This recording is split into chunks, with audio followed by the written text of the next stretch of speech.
In the world of video games, few titles have captured the imagination quite like Minecraft. Its blocky landscapes and endless possibilities have enthralled millions. But in 2014, something new was brewing. Telltale Games, known for their narrative adventures, had a bold idea. They wanted to bring story to the sandbox. This was the beginning of Minecraft Story Mode. The announcement came in December 2014. It sent waves through the gaming community. Minecraft fans were curious, how would a story fit into their beloved open world? Telltale fans were excited. They wondered how the studio would adapt such a unique game. In October 2015, the first episode launched. Players could finally see what this fusion of narrative and sandbox looked like. The familiar blocks and creatures of Minecraft were there, but now they were part of a grand adventure. The blocky adventure had begun, and gaming would never be the same.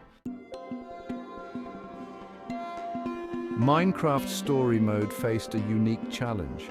It had to balance two very different gaming styles. On one hand, there was Minecraft's open-ended gameplay. Players were used to building and exploring freely. On the other hand, there was Telltale's narrative focus.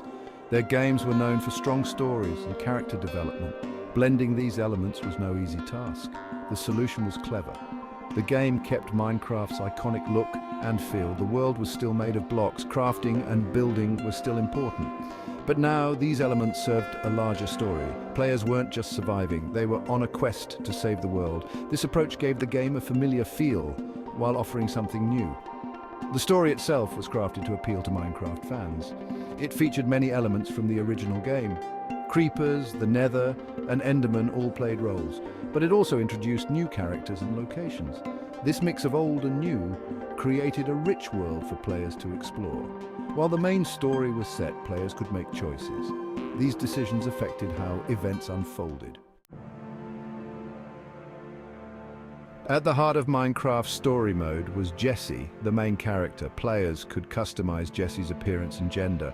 Through dialogue choices, players shaped Jesse's personality. These choices influenced the story's direction. Players weren't just guiding Jesse, they were becoming Jesse.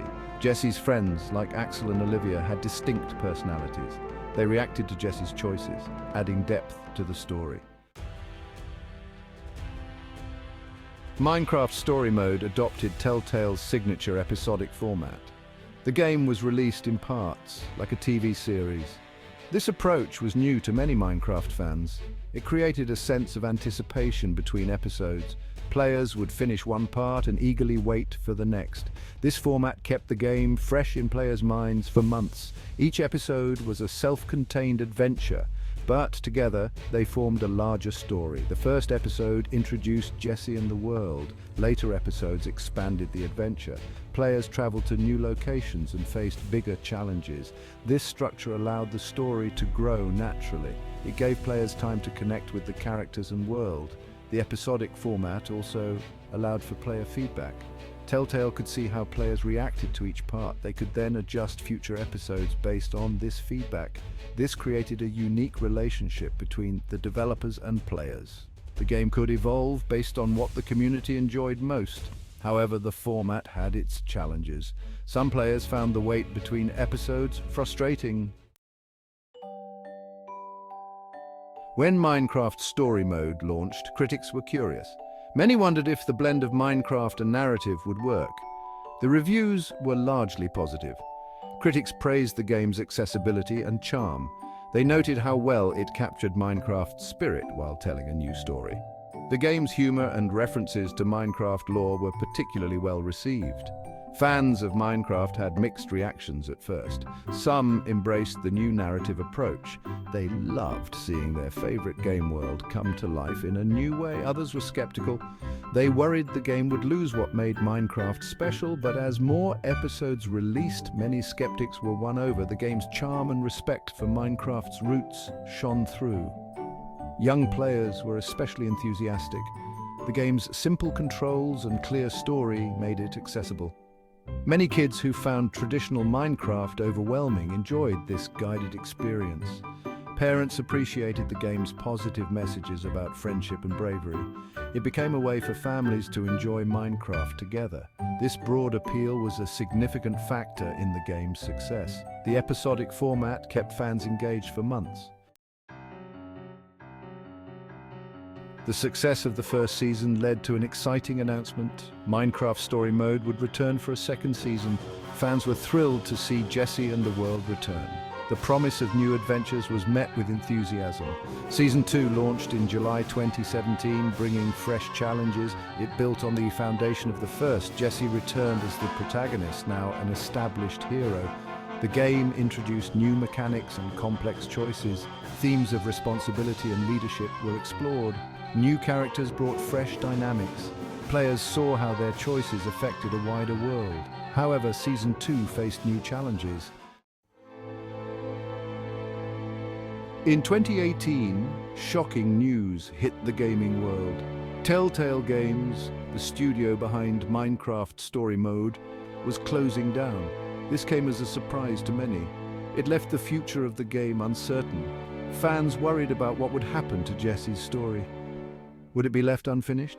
The closure had immediate effects. Development on future episodes stopped.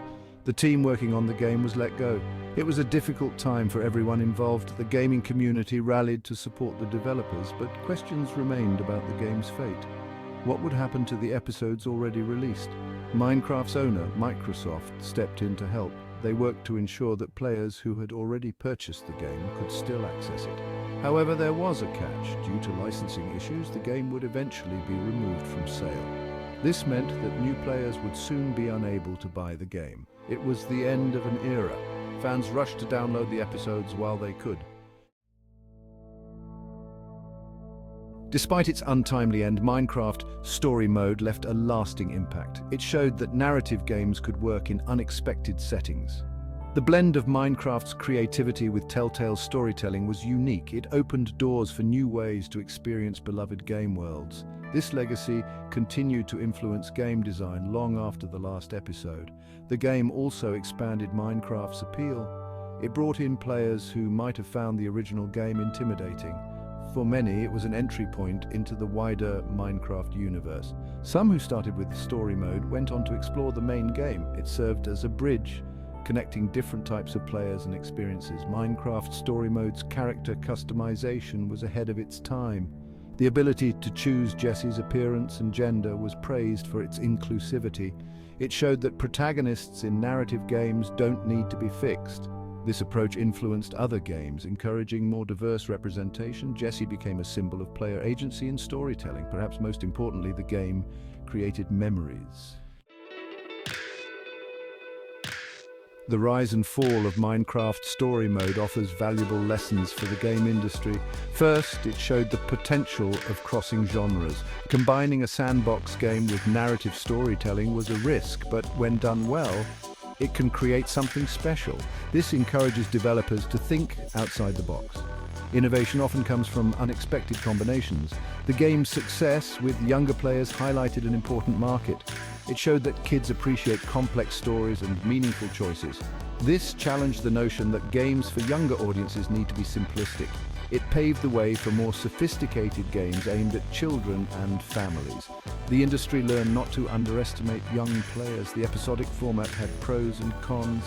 It kept players engaged over time and allowed for community building, but it also risked losing players between episodes. This experience informed how other games approach content release. Many games now balance regular updates with substantial content drops. It's a direct evolution of the episodic model. Finally, Minecraft Story Mode's end serves as a cautionary tale. Minecraft Story Mode may no longer be available, but its influence persists. The game proved that interactive storytelling could work in established universes. This opened doors for narrative expansions in other game franchises. Developers saw that players were hungry for stories in their favorite game worlds. It wasn't just about gameplay anymore. Players wanted to connect emotionally. The game's approach to choice and consequence set new standards. Players' decisions had visible impacts on the world and characters. This level of reactivity became expected in narrative games.